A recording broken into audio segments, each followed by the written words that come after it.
This is Blackjacked, a podcast about how the civil rights movement went left. Oh man, I gotta get up.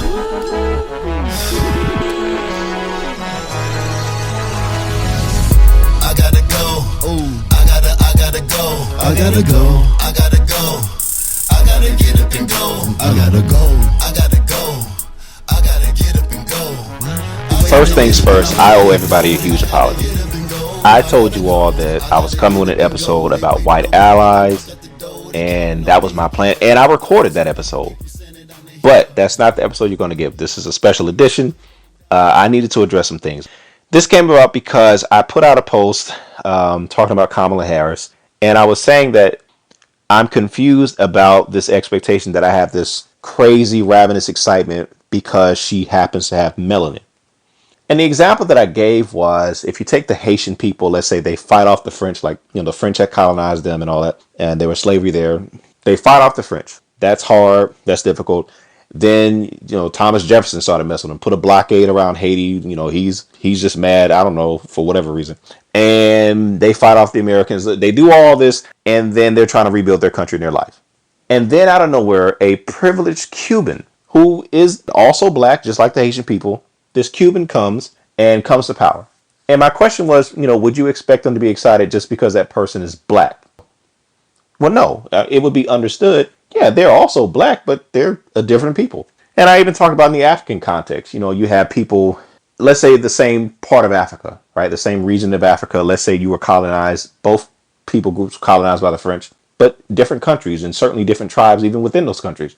Nobody would say, well, hey, y'all the exact same, right? What's the problem? Well, no, it's understood. These are different people groups, even if they suffer under the same oppressors. And so I was only saying, as a descendant of slavery in this country, I'm not understanding why you expect me to have that reaction when it's not a one-to-one. My mother's family's name was Kendall. My mother's maiden name was Kendall. The way they got that name is my mother's family was owned by a guy, as far as I can trace, named Dr. David Kendall. They were owned in Upson County, Georgia, a little place called Thomaston, Georgia. My last name is Hopewell. My dad got that name. His family got that name because they were owned by the Chapline family in Western Maryland. It was a very prominent family that at one point hosted George Washington. There is like some land or farm around there called Hopewell, and that's how my family got the name. So objectively, forget your feelings. Objectively, I am a descendant of slaves in this country. My experience, my lineage is very different. Now, think about it in these terms. If there was a Ghanaian American, let's say somebody was born here and raised here, but their parents were from Ghana, they would still, and I've met a lot of people like this, they still would identify as Ghanaian. That is their lineage. That is their heritage. Why should they give that up?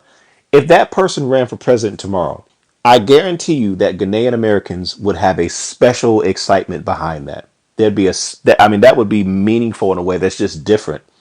They might be excited for another black candidate. They might be excited for Obama or Kamala. Sure. But it's just different when it's your own people.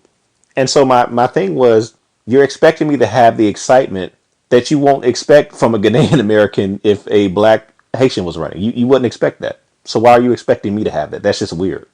I want to move on quickly because this is not at all the main point. But I want to just hammer this just real fast. This same dynamic, we see it in sports all the time. There are a lot of black people in America who were born here, raised here, but their parents happen to be from the Dominican Republic. Or maybe in some cases, grandparents. There are a lot of great black baseball players who speak Spanish from Puerto Rico. They could be from Curacao, wherever. They don't root the same for them as a David Ortiz, who is a Dominican ball player. It's just a little bit different. When they see Big Papi, he's one of them. There's something special about your own people. There are a lot of black people in this country who are Jamaican. Born here, raised here, American citizens, black people, but their parents are from Jamaica. And there's just something special about a Jamaican American athlete or even a Jamaican like a Usain Bolt. They still identify with that. That's our people. I remember Fernando Valenzuela. In the 80s, he was a pitcher for the Los Angeles Dodgers, and he electrified Los Angeles. He's from Mexico. Los Angeles has a lot of Mexican Americans. Again, these people are born here, raised here, still their people. Well, why don't they root as hard for the Puerto Rican ball players? He electrified a bunch of people who were his people. They feel that. And so everyone understands that in every other context, but as soon as you say I'm an American descendant of slavery, all of a sudden we act like we don't get it. What you're really saying is, I respect everybody else's heritage. I respect everyone else's lineage, but not yours. And we've got to challenge that. We have got to challenge that. Now, let's go back to Fernando, though, because there's a bigger point here. He electrified a lot of people based on lineage, but he lit up the whole city. A lot of those people were not Mexican. It had nothing to do with lineage, but he was a really good pitcher. And so it is in politics. The main driver should not be, and it cannot be, lineage. It has to be that you're offering something that electrifies people, that excites people. Shirley Chisholm was not a descendant of slavery in America, but she got a lot of people excited because she was offering something. Black people have always had to vote for non-black people. That's not new. Like, it was never about lineage and voting. The same can be true for Kamala and anybody else. But you have to offer something. And the challenge that we have getting to that, I saw it very clearly in the post that I made. Because I make this post on lineage. And I was surprised because most of the commentary had nothing to do with lineage. Most of the commentary was political. And it was, hey man, we can't have this discussion now. It's too important. We got to make sure we got to, defeat Trump. And it's too, the politics of fear. The politics of fear. Don't ask any questions. There's that much fear. It's the politics of fear. And it has a root. It goes to somewhere. This comes from a place. And it actually came from Dr. King. And I'm sorry, I don't mean to beat up on Dr. King or blame him for everything. Like, I don't mean to blame him, but he kind of started this. Dr. King always had a practice where he was nonpartisan and he would not endorse candidates. That was his practice. That gets tested in 1960. In 1960, John Kennedy was running for president as a Democrat, and Richard Nixon is running as a Republican. It's a very long story, but basically, Dr. King, it was kind of some shadiness. They ended up putting him in prison, and they put him in like hard labor. And Coretta is concerned, his family's concerned, because from what they can tell, this is a setup. And they might be trying to actually kill Dr. King. And they're trying to do whatever they can to get him out of jail. Well, again, very long story. You can look it up. But John Kennedy, the Kennedys actually get involved. They make some phone calls. They kind of work behind the scenes. And they help to secure Dr. King's release from prison. Well, obviously, Dr. King's family is very grateful for this. This is great. However, Dr. King stuck with his principle. He would not endorse Kennedy. Now, he was obviously very grateful, and he said as much. But he would not come out and endorse Kennedy. That was his practice. Dr. King's father, however, Daddy King, he absolutely endorsed Kennedy. He was loud and proud about it. And guess what? Kennedy won. He won by and this is, again, you can look up the numbers. He wins by like 100,000 votes, just over 100,000 votes. You got to understand, for a national election with millions of voters to win by 100,000 votes, that is razor thin. That is like, whoa. One would think that if you win by 100,000 votes, this should have been a real clear message for black people. Yes, we experience all types of oppression in this country. Yes, we have a lot of obstacles, but you know what? We kind of have a card in our back pocket. This vote. Now, we're still struggling for the vote. But even now, we have shown that we can turn an election, and it's that tight. This is power. This is at least leverage. But leverage is only good if you use it. And the problem is it wasn't used. The problem is we turn to the politics of fear.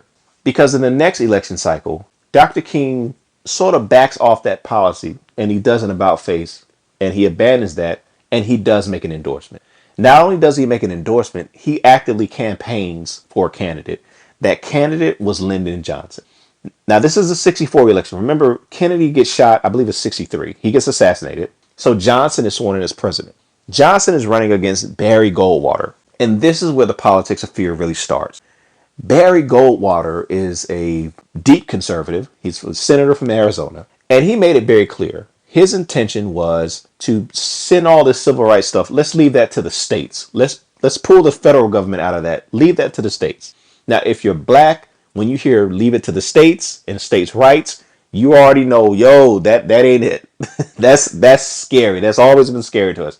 And so Dr. King is very concerned about this. And he's like, look, this dude about to put us back. This is a serious threat. We got to come out. I know I always said I wouldn't, but I'm endorsing Johnson and I'm going to go out here and campaign. But the problem with that is you're not using your leverage. Barry Goldwater was scary, but that doesn't mean you don't still sit down and negotiate. You sit down with Lyndon Johnson and look, people lie. Numbers don't. This last election was 100,000 votes. We can swing this either way, Mr. President. What can you guarantee us? Now, black people might vote for you anyway because we're afraid of Barry Goldwater. But wouldn't you like to make this easy on yourself? What can you guarantee us up front right here? If you want my endorsement, if you want us to go out and campaign, what can you do? You use your leverage. And from that time till now, we have been operating with the politics of fear. We have heard cycle after cycle, the boogeyman is coming. This time it's Donald Trump. And again, Barry Goldwater was scary. Donald Trump is nuts. That doesn't mean you don't negotiate. And I've heard people tell me, well, this ain't the time. We just got to make sure. I would push back. This is actually the time. There's no better time. Why? People lie. Numbers don't. Donald Trump in 2016, when he ran against Hillary Clinton lost Michigan by 10,000 and like 700 votes. There are more black people in Detroit in a few blocks than that. So again, these are razor thin margins. This is the time to actually flex.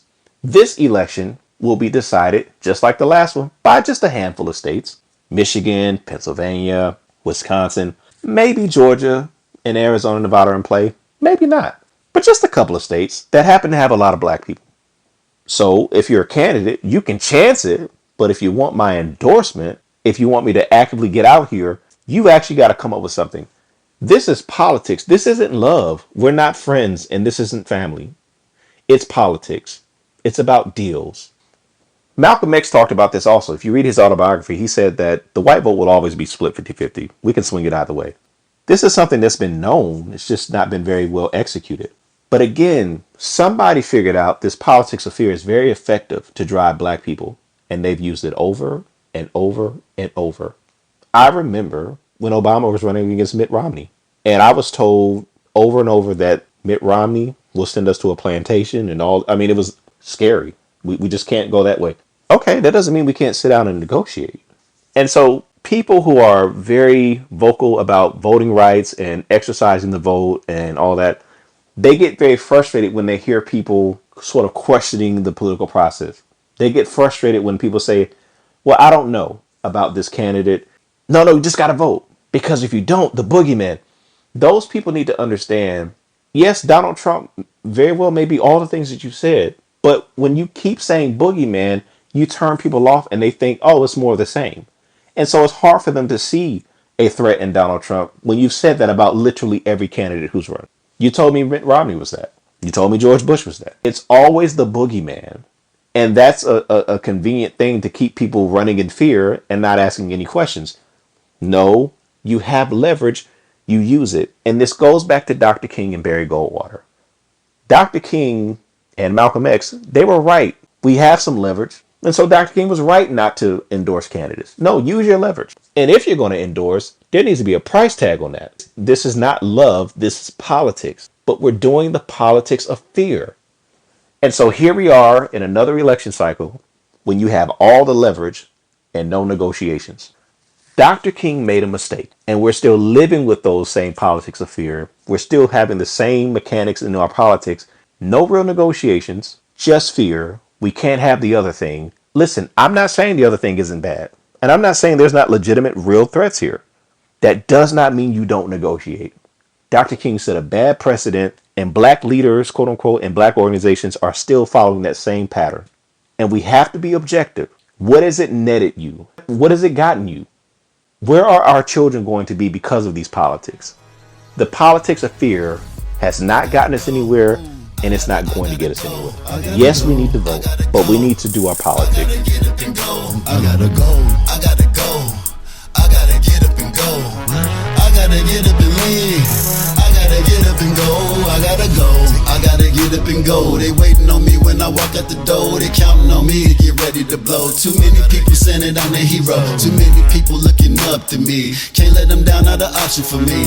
Don't even matter if you rocking with me. A touchdown even if you ain't blocking for me. No BS and no negativity. Only dealing with positive energy. Yeah, it's haters and doubters surrounding me. I don't pay them no man, they ain't stopping me. Like Brady and Jordan, no topping me. I'm MVP in every category. My confidence grows every day that I rise. Gotta get up and go, keep my eye on the prize. I gotta go, manifesting on my hopes and dreams. I gotta go, yo, I'm strategizing like I'm coaching the team. I got places to go, I got people to see, I got things to do. Yo, I'm through with surviving, it's time to start living, I don't know about you. That's what I see for myself. Speak over my life, I got riches and wealth. Take it in stride one day at a time. No malice inside, I'm nothing but blessed. I gotta go. Ooh.